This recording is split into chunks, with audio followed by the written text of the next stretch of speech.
we are doing a dryer vent line, and the dryer actually has flex piping in it, so we're going to see how this goes.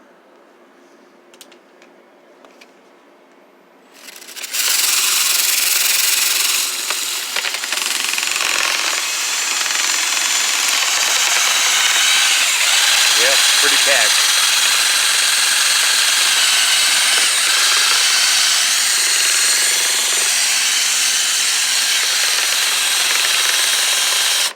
Stop for a second so you can see all that. Hopefully more.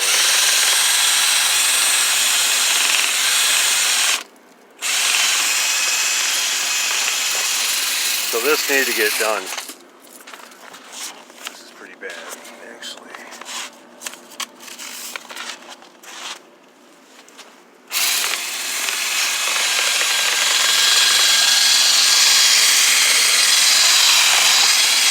So we're going to add another extension to go all the way to the bottom. So hopefully we can get a little bit more out. Oh yeah.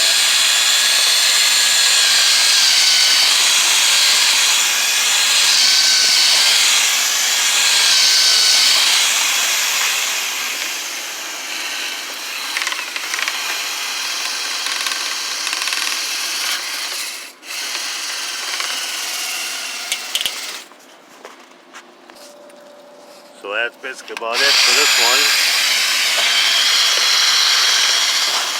But as you can see, you got all that stuff on the ground. That was clogged up.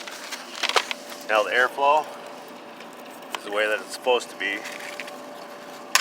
Put this back on just for the heck of it, just to show.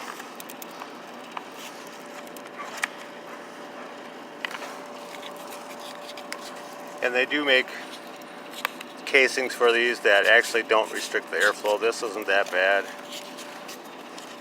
I'm going to put this on here and just to show how much the airflow is going out. So that's pretty good.